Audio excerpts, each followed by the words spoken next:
Hello viewers, আপনারা সকলে কেমন আছেন? আশা করি ভালো আছেন। আমার কিষান টেক চ্যানেলে আপনাদের সকলকে স্বাগত।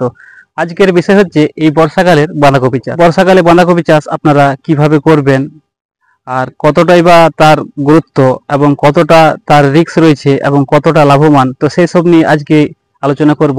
আমার ভিডিওতে যদি কেউ প্রথমবার এসে থাকেন তাহলে চ্যানেলটাকে অবশ্যই সাবস্ক্রাইব করবেন, পাশে থাকা বেল আইকন প্রেস করে নোটিফিকেশন অল করে রাখবেন, যাতে এই ধরনের ভিডিও দেওয়ার সাথে সাথে নোটিফিকেশন আপনারা পেয়ে যান। তাহলে আসুন ভিডিওতে যাওয়া যাক। তো বর্ষাকালের বাঁধাকপির চাষ করতে গেলে আপনাকে কিছু বিষয় ধ্যান রাখতে হবে। যেমন বর্ষাকালে যেমন প্রচুর পরিমাণে এই বাঁধাকপিতে লাভ করা যায়, তেমন কিন্তু একদিক থেকে ক্ষতিরও কিন্তু সম্মুখীন হতে হয়।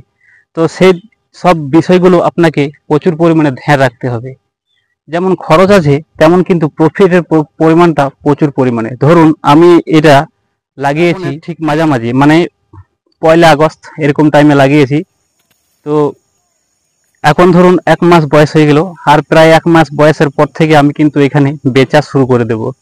তো প্রচুর পরিমাণে আমি আশা রেখেছি এক একটা বাঁধাকপি মোটামুটি নাই করেও 20 টাকা পার বাঁধাকপি এখানে আমি পেতে পারি, এটা আমি কিন্তু আশাবাদী। আমি এখানে প্রায় 2 থেকে 2,500 কপি লাগিয়েছি। তো সেখানে যদি আমি এই পুজোর সময়টাতে 20 টাকা করে পার পিস বিক্রি করতে পারি, তাহলে কিন্তু আমি ধরে নিলাম যদি 2,000 কপি পাই, তবু আমার কিন্তু 40,000 টাকা।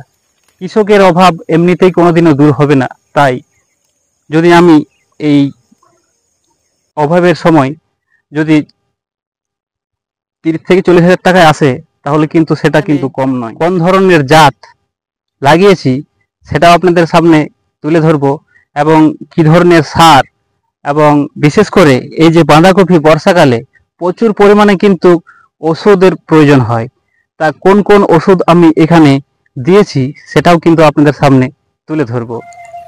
তো বন্ধুরা, বর্ষাকালে যদি বাঁধাকপি চাষ করতে হয় তাহলে এখানে জ্যৈষ্ঠ মাসে বর্ষা নামার পূর্বে আপনাকে ভালোভাবে রোটার দিয়ে চাষ দিয়ে নিতে হবে ভালোভাবে। তারপর এখানে জৈব সার কিছু নিয়ে নিতে হবে, মাটিকে একেবারে মিশিয়ে নিতে হবে জৈব সার দিয়ে মিশিয়ে। তারপর আসি আমি জাতের, কোন জাতের আমি এই বর্ষায় বাঁধাকপি চাষ করব, সেটা হচ্ছে নামধারী কোম্পানির NS43। এটা কিন্তু এই বর্ষাকালের জন্য খুবই উপযুক্ত একটা বীজ। আর এছাড়াও রয়েছে স্যামিনেসের একটা কপি রয়েছে, সেটা হচ্ছে রয়্যাল ক্রস প্লাস। এটাও কিন্তু খুবই ভালো। আমি দীর্ঘদিন ধরে এই দুটো জাতের কপি চাষ করে আসছি, তো এগুলো কিন্তু খুবই ভালো। তো এগুলো আমি একটু ফেলে নেব। তো উঁচু একটু ক্যারি তৈরি করে তারপর বীজটাকে আপনি ফেলে চারাটা তৈরি করে নেবেন এইভাবে উপরে পলিথিন দিয়ে। তারপর এবার লাগানোর পালা। 1 মাস বয়স হওয়ার পর থেকে চারা আপনি অনায়াসে লাগিয়ে নিতে পারবেন। তো এখানে 1 মাস বয়স অতিক্রান্ত হয়ে গেছে, তো এই চারাটা লাগানোর খুবই এখন উপযুক্ত। তো আমি এই চারাটাকে এবার উঠিয়ে নিয়ে গিয়ে লাগিয়ে নেব।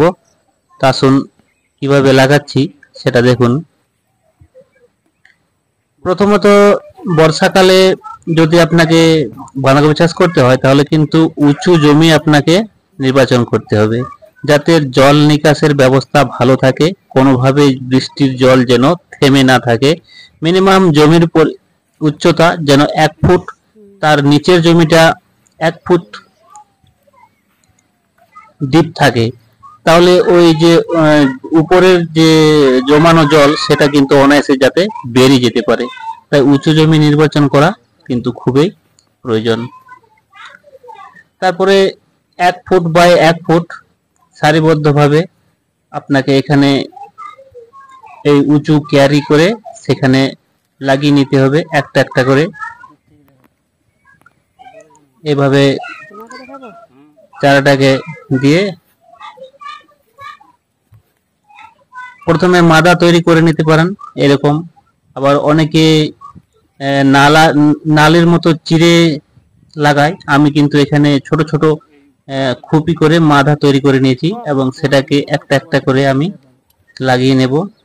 এখানে কি হয়, এখানে ধরুন এখন বর্ষা পুরোপুরি নামতে একটু দেরি আছে, যাতে এখানে জল দেওয়ার সুবিধাটা বেশ ভালো হয়, তাই আমি ছোট্ট ছোট্ট মাদা তৈরি করে নিয়েছি।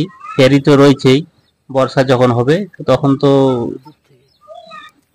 জল নিকাশের ব্যবস্থাটাও ভালো থাকবে। তো এইভাবে আপনাদেরকে একটার পর একটা কপি লাগিয়ে নিতে হবে। তো লাগানো হয়ে গেলে আমরা এবার কোন ধরনের সার দেব সেটা একটু দেখুন। এখানে 4 রকমের সার নিয়েছি। একটা খোল আছে, 10-26-26 আছে, ডিএপি এবং সুফলা। এই 4টে সার একেবারে মিশিয়ে আমি গোড়ায় দিয়ে খুশে নেব। আর খুশে নেওয়ার পরে তারপর যখন গাছ একটু বড় হতে শুরু হবে তখন এই যে লেদা পোকা, এই লেদা পোকা কিন্তু মানে বিশাল ভাবে ক্ষতি করার চেষ্টা করবে, আপনি তখন সামালটা দিতে পারবেন না। তো তার জন্য আপনাকে প্রচুর পরিমাণে ধ্যান রাখতে হবে যাতে এই ধরনের পোকা কোনোভাবে আপনার এই কফিকে আক্রান্ত না করতে পারে। না হলে ওই যে মোচাটা যদি একবার খেয়ে নেয় তাহলে কিন্তু আপনার এই কফি 4টা করে ফোড় দিতে শুরু করবে, মেন ফোড়টা যদি খেয়ে নেয়। তো এখানে কিছু ওষুধ দেখাচ্ছি, এটা দেখুন উইলমার, এটা কিন্তু নতুন এসেছে বাজারে। এই ওষুধটা কিন্তু খুব ভালো একটা ওষুধ। মাঝের মধ্যে আপনাকে এই বিকাশ এবং রেডোমিল গোল এবং সাপ, এই 3টে যে ফাঙ্গাসাইড ওষুধ রয়েছে এগুলোকে চারা অবস্থা থেকে মাঝের মধ্যে আপনাকে দিতেই হবে। কারণ কফি বর্ষাকালে প্রচুর পরিমাণে পচে যাওয়ার সম্ভাবনা থাকে, তাই মাঝের মধ্যে এই ফাঙ্গাসাইডগুলো যদি আপনি দিয়ে নিতে পারেন তাহলে কিন্তু ওই যে পচন ধরার যে একটা ভয় থাকে সেটা কিন্তু অনেকটা দূর করা যায়। তো এই ধরনের আপনাকে পদক্ষেপগুলো নিতে হবে, তারপর আস্তে আস্তে ধীরে ধীরে আপনার কফি বাড়তে থাকবে। একটা সময় যাবে আপনার এরকম উপযুক্ত বেচার উপযুক্ত হয়ে যাবে, তারপর আপনি আস্তে আস্তে সেই কফিগুলোকে বাজারে বিক্রি করতে পারবেন। দেখুন আস্তে আস্তে বড় হয়ে গেছে, প্রায় 1.5 মাস বয়স হয়ে গেল। আর 2 মাস পর থেকে বেচা শুরু হয়ে যাবে, তারপর আপনি বড় হয়ে যাবে এরকম, তারপর আপনি কেটে বাজারে বিক্রি করতে পারবেন। তো বন্ধুরা এই ছিল আজকের ভিডিওটা দেখে যদি বিন্দুমাত্র ভালো লেগে থাকে তাহলে একটা লাইক করতে একেবারে ভুলবেন না, কারণ আপনাদের দেওয়া একটা লাইক আমাদের ভিডিও বানাতে অনেক বেশি উৎসাহিত করে। তাহলে আজ এই পর্যন্তই, দেখা হচ্ছে নেক্সট ভিডিওতে। তখন সকলে ভালো থাকবেন, সুস্থ থাকবেন।